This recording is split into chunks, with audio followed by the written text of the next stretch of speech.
everyone, welcome to this Astranti industry analysis video where we're going to be taking a look at the real world industry behind our pre-seen company AmaZZZing Beds for the November 2020 and February 2021 operational case study exams. Now, before we go any further, it's really important to reinforce that this video is simply designed to pick out and expand upon a little bit some of the key points within the industry analysis. I'm not going to cover every single point within this document. I'm just going to pick out the key points that I think are most important for the exam. Okay, so we very much recommend that you use this video in conjunction with the industry analysis document in and of itself. Okay, these aren't mutually exclusive products. Now, before we get going with the actual analysis in and of itself, the first thing that I'd like to do is just briefly remind us of the role that we are undertaking within this pre-seen company for this OCS exam. Okay, so if you watched our pre-seen analysis, you'll be familiar with your role by this point in your studies. However, as a very brief reminder, you are a finance officer working within the finance department of AmaZZZing Beds. Okay, and your principal role involves the preparation of management accounting information, and you're also involved in the provision of information to assist with decision making. And at times you are also expected to assist with the preparation of financial statements and answer queries regarding financial reporting and other financial matters. Okay, so with that brief role reminder out of the way, let's get going with the industry analysis itself. And as an introduction, we're going to start by looking at a little bit of the history of the bed and mattress industry more specifically.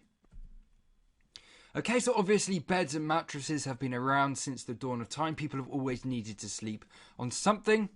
And we see that original ancient mattresses in the sort of Neolithic period were made from available materials, so things like reeds, rushes and animal skins.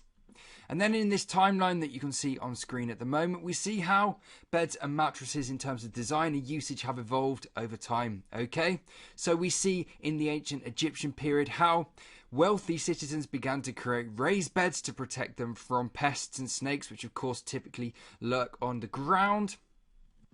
And we see how these wealthy citizens introduced things like padded headrests to beds and mattresses made from softer, more comfortable material to help with their functionality. And we also here see reinforcing maybe the difference between rich and poor and the different availability of products to these different demographics. Okay, so in contrast to these developments among wealthy Egyptians, we see that poorer Egyptians still slept on mattresses made of basic materials like wool or straw that were placed on top of things like palm leaves on the floor. Okay, so this issue, this distinction between rich and poor is something that we will see continuously throughout the development of this industry in terms of different features and different functionality of mattress products available to these demographics, okay? So again, when we get to ancient Roman times, we see wealthy Romans again building luxury beds with raised platforms made from a range of exciting and exotic materials with sort of decorative properties as well, so the importance of, say, style increasingly becoming a factor here. And in contrast, we see that poorer Romans still seem to sleep on hay mattresses with things like animal skins for blankets, okay? So increasingly we see that developments among beds in sort of early history centered around maybe more wealthy consumers who could afford slightly more luxury products, and in contrast poorer citizens slept in more simple arrangements. And in this period, we also see the beginnings of factors like style of particular products beginning to develop and beginning to become more important alongside their overriding functionality. In the medieval period, we then see further functional developments with wooden beds that have ropes woven across the middle to support mattresses being introduced, so maybe more of the typical bed product that we would think of today. We see the introduction here of more stylistic functions, so decorative curtains, for example, and we also see more innovative bed developments, so box beds, which seem to be an early form of bunk bed, coming into existence. And again, this rich versus poor divide seems very much to be evident. Lots of these developments seem to be focused around wealthier sections of society, whereas again, poor people continue to sleep in more basic arrangements, okay? So very much based around things like hay, straw, and animal skins, okay? And then moving on into the Renaissance and Industrial Revolution periods, we see further developments in terms of the functionality of beds, different versions of beds being introduced, different, say, stuffings for mattresses, different coverings in terms of the sheets for beds. And then in the Industrial Revolution, we begin to see a transition towards other materials, so things like iron or steel, being used for bed frames, with cotton or linen then being introduced to mattresses.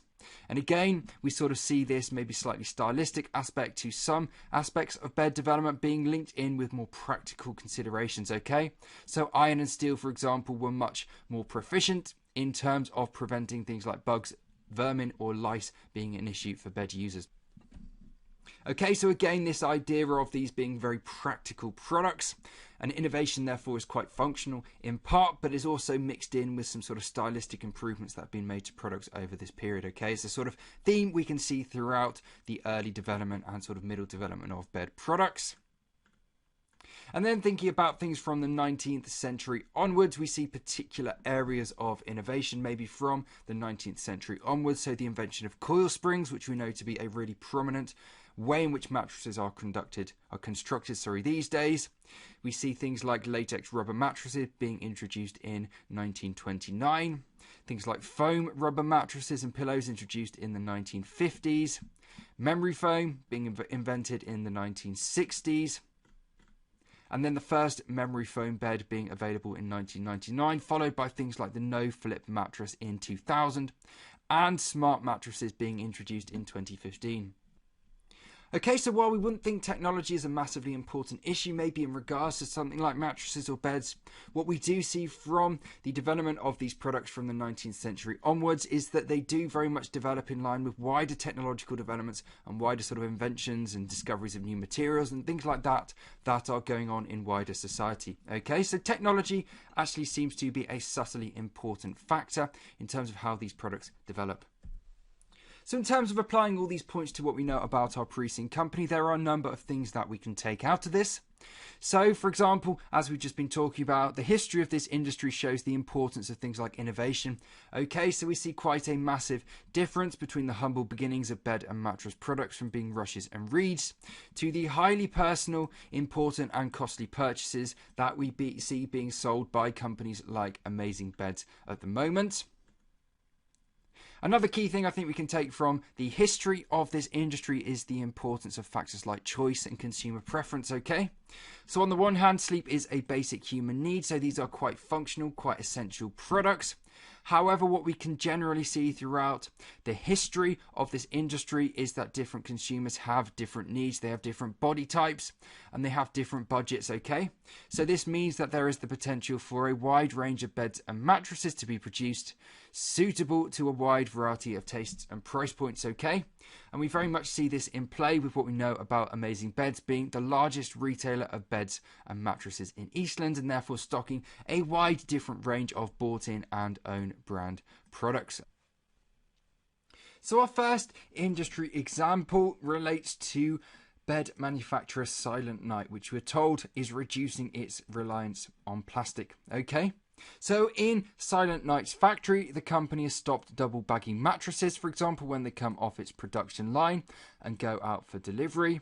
And this has reduced the company's plastic wastage by 50% while still allowing the company's product to be kept clean and delivered safely. In 2018, the company also launched its Eco Comfort range of mattresses, which have been designed to offer a refreshing sleeping experience that doesn't cost the earth. So each mattress in this new range has been made with 150 recycled bottles, and this range so far has prevented 105 million plastic bottles from entering oceans and landfills. The company has also teamed up with the Marine Conservation Society, pledging financial support as well as helping to clean beaches, helping to pick litter up and supporting other wildlife-related initiatives. And finally, the company is also developing a plan for fuel efficiency and more effective route planning to cut down on fuel emissions from its delivery fleet. Okay, so obviously a highly relevant example to our pre-scene company, given all the things we've talked about in terms of the importance of sort of ethics and environmental issues to this company. Now, we know that AmaZZZing Beds is attempting to improve the environmental impact of its operations and has already undertaken some initiatives in regards to its delivery fleet. Here we see a major competitor undertaking a wide range of alternative schemes that can be used to reduce and improve its environmental impact. Okay, so focusing on the design of specific mattresses and also focusing on other specific aspects of its operations. So although AmaZZZing Beds has made some really good steps and its sustainability program shows it's taking these issues seriously, this example also highlights how other competitors are maybe slightly ahead of it in terms of a variety of different ways they are embracing the particular challenges associated with the company in this industry's responsibilities. Well, I've got your attention at the end of this video. I would just like you to make you aware of some of the other products that Astranti sells for our case study courses. So the first of these are a series of study text and tuition videos, okay? And we have two aspects to the series. So firstly, we have an exam technique study series for you, okay? And this is a range of study text chapters and accompanying videos for those of you who are more visual learners, breaking down the key aspects of success at the various case study levels, okay? So here we're looking at exam technique, we're looking at things like writing style, we're looking at things like planning, all these key aspects that you need to have really nailed down to be successful in these exams. You'll find how to sort of brush up on these areas in this exam technique series. And then to accompany this, we have a revision series dedicated to the theory side of things. So obviously there is a huge amount of theory to sort of brush up on when it comes to the case study exam. So what we've done in these series is we've taken the key areas of theory for each of the 3 case study levels. We've condensed these into a sort of series of study text chapters and again accompanying videos for those of you who are more visual learners to provide you with a more focused sort of theory revision when it comes to the case study, okay? Moving away from the more generic products to the more specific products we create each sitting for the designated pre-scenes that CIMA release. First and foremost, we have our pre-scene analysis video series, okay?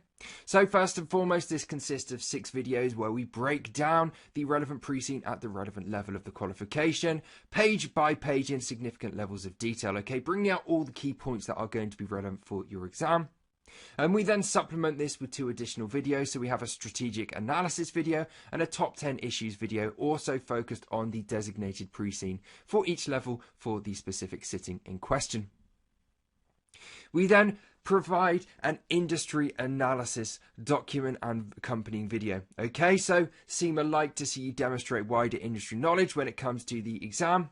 And what this industry analysis therefore does, it help you cater to this particular request on CIMA's behalf.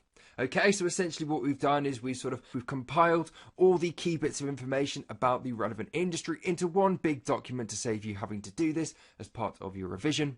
And we produced a video accompanying this, picking out some of the particularly key points. We also produced a number of mock exams for every sitting. So we write 5 mock exams for each level in the first sitting of the 6-month exam window, and then we add 2 more supplementary mocks on top of this for anyone resitting when it comes to the second sitting within the new 6 months exam window. Okay, and we design these mocks to be very specific around key issues relevant to the pre-scene. We try to make them as lifelike as possible in terms of CIMA's real life exams. Okay, so these are a great way to practice your exam technique and your knowledge about the pre-scene company under sort of timed conditions. And then to add further value to this product, we also offer marking and feedback, a marking and feedback service. So we have a range of great, highly skilled finance professionals working as freelance staff for us. And it's these staff who conduct the marking and feedback service that we provide to you. Okay, so this is a really great service to use in conjunction with our mock exams to really give you a great idea of how you are progressing in the areas that you need to work on before the actual exam itself.